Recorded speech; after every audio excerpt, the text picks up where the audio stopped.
A reportagem que você vai ver agora certamente te deixará indignado. Porque nossa vida seria mais fácil, seria mais barata.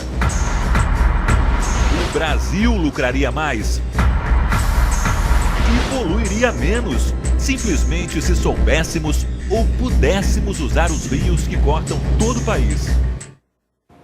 Exemplo, economizaríamos quase 4 bilhões de reais por ano, 4 bilhões, e tiraríamos milhares de caminhões das nossas estradas.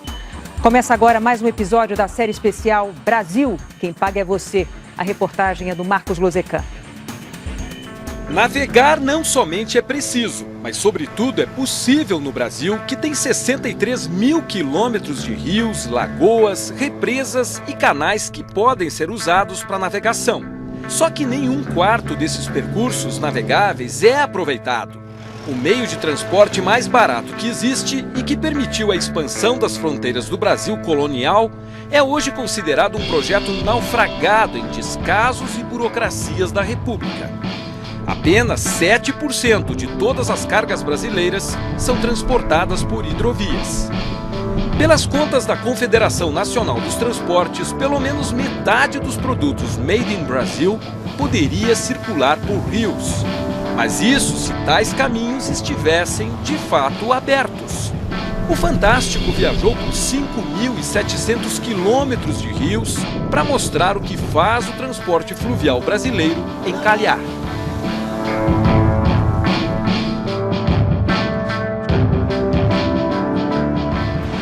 Norte de Mato Grosso. Aqui ficam algumas das maiores e mais produtivas lavouras de soja e milho do planeta. Produzem anualmente 50 milhões de toneladas de grãos. Riqueza que sai daqui em 1.700.000 viagens de caminhão por ano. Média de 4.700 carretas carregadas por dia. São mais de 2.000 quilômetros até os portos do Sudeste e do Sul pela BR-163, para embarcar rumo aos mercados da Europa, Estados Unidos e Ásia. Se fosse via Teles Pires, um rio que corre bem no meio das lavouras, os produtos chegariam ao porto de Santarém, de lá para o Oceano Atlântico. Uma economia de mais de 4.000 quilômetros até os mercados externos. Uma saca de milho aqui na região vale em média R$ 9,00. Para transportar essa saca até o Porto de Santos pela rodovia, o custo do frete chega a R$ 18,00, o dobro do valor do produto. Se a hidrovia Teles Pires fosse navegável, o frete cairia para menos de R$ 1,00 por saca. Segundo a Associação dos Produtores da região, só com combustível o Brasil economizaria R$ 2 bilhões de reais por ano. O transporte hidroviário ele tem essas características em termos de custo e de eficiência energética e também em aspectos relacionados à questão de emissão, ele é imbatível. Os reservatórios de 5 hidrelétricas de médio porte já em construção vão tornar o Teles Pires largo e profundo o suficiente para navegação ao longo de 850 quilômetros até o rio Tapajós. Só que faltou planejar a construção das eclusas. Sem elas, as represas se tornarão gigantescos paredões intransponíveis. Uma falha dessas no projeto original não somente impede a navegação, mas principalmente encarece a obra quando se decide fazê-la depois. Foi o que aconteceu em Tucuruí, no Pará. A hidrelétrica ficou pronta na década de 80. Aqui também não constava do projeto a construção de eclusas. Resultado: a obra acabou ficando 10 vezes mais cara. O sistema de eclusas da represa de Tucuruí é uma obra faraônica feita para transpor um degrau de 71 metros de altura entre o nível do rio Tocantins e o do reservatório da usina, que fica lá no alto.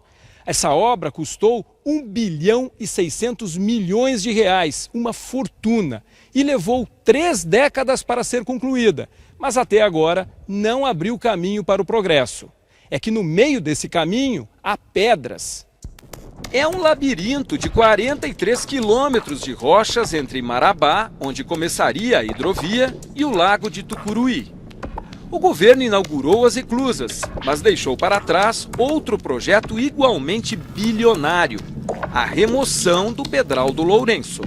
As previsões mais otimistas apontam um investimento estimado em pelo menos 900 milhões de reais para retirar essas pedras daqui. As mais pessimistas chegam a 2 bi. Enquanto o dinheiro não sai do cofre e os projetos não saem das gavetas, o rio Tocantins, aqui na região do Pedral do Lourenço, só pode ser navegado no período de seca por pequenas embarcações como esta. Pelo calendário do Ministério dos Transportes, essas pedras já não deveriam estar mais aqui desde julho de 2011. Mas a obra nem começou. Segundo o Departamento Nacional de Infraestrutura de Transportes, o DENIT, o projeto estava muito caro. Você constrói a maior eclusa do mundo, que é a Tucuruí, mas não consegue resolver um problema de um pedral que existe logo na sequência. Então, na prática, a eclusa não tem utilidade alguma. O orçamento deste ano do Ministério dos Transportes destina apenas 400 milhões de reais para todas as hidrovias. Menos da metade do mínimo necessário só para retirar o pedral. Mesmo assim, o ministro afirma que as obras estão nos planos do governo.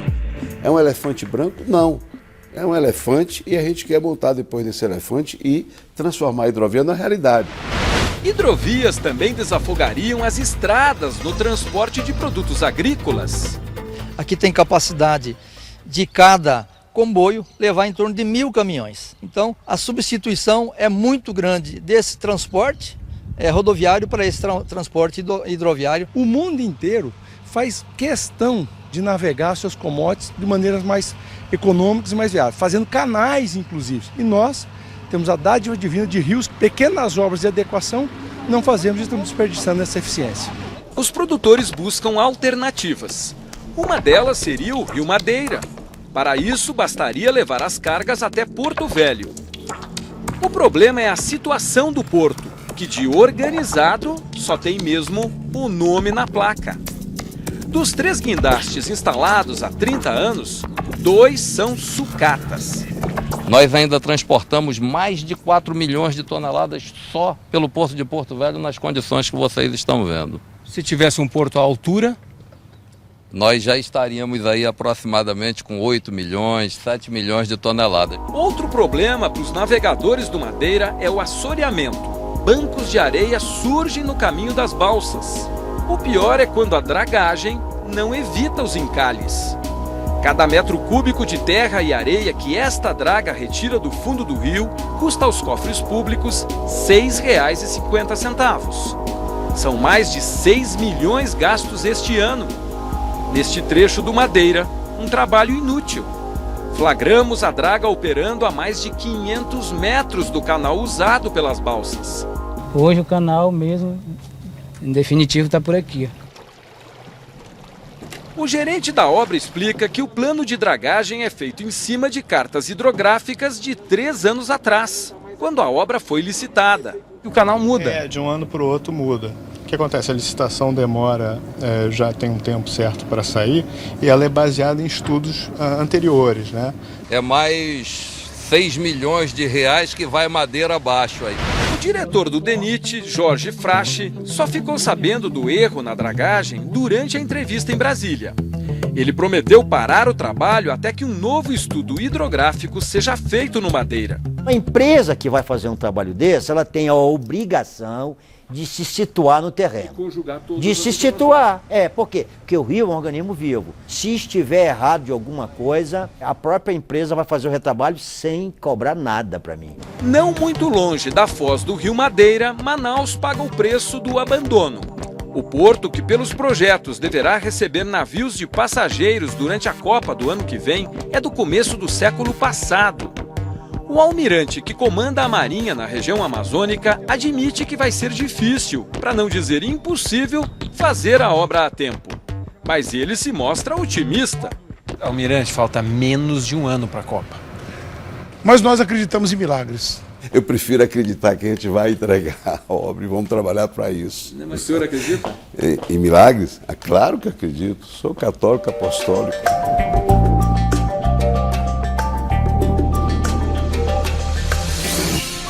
orgulho dos paulistas, a Tietê-Paraná, projetada há 70 anos, é a mais antiga e ainda a melhor hidrovia do Brasil. Todas as reclusas já foram construídas junto com as barragens das hidrelétricas.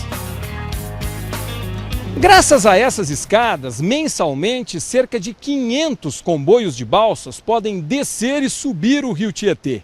No total, transportam 1.500.000 toneladas de produtos. Fica mais fácil da gente entender se botarmos os números em cima de rodas. São 1.650 caminhões que deixam de trafegar todos os dias pelas rodovias paulistas. A soja e o milho produzidos em Goiás e Mato Grosso do Sul, além de outros produtos da região centro-oeste, são escoados por essa hidrovia e seguem de trem até o Porto de Santos ou de Paranaguá, no Paraná. O problema é que depois de 7 décadas o gargalo ficou pequeno para tanta demanda. Moderno aqui, só a sala de controle. Estreitas demais para os tempos atuais, as reclusas exigem que a passagem de um degrau para o outro seja feita balsa por balsa. Um comboio de 6 embarcações chega a levar 4 horas para transpor uma barragem. A viagem de ponta a ponta na hidrovia de 650 quilômetros, que poderia durar 2 dias, chega a levar 1 semana. Isso quando as balsas, que precisam de pelo menos 1,5 metro de profundidade, não param num banco de areia. Este documento da Marinha mostra que o Tietê chegou a ter apenas 10 centímetros em alguns trechos. Problemas que o ministro promete resolver para aumentar o transporte de cargas pelos rios. Nós temos um plano estratégico de hidrovias para levar de 25 milhões de toneladas para 120 milhões de toneladas num prazo de 11 anos. Pelas contas deste especialista em logística, bastaria investir uma pequena parte do orçamento do Ministério dos Transportes nos rios do Brasil. Quem tem 193 bilhões para fazer rodovia e ferrovia, gastar 10 ou 20 para fazer todas as hidrovias, é muito barato fazer hidrovia. Não se tem uma decisão política de fazer hidrovia. O investimento nas hidrovias ainda é baixo. Os projetos geralmente têm falhas. Mas apesar de todos os problemas, o Brasil já tem 17 mil quilômetros de hidrovias, que provam a importância da navegação para a economia brasileira.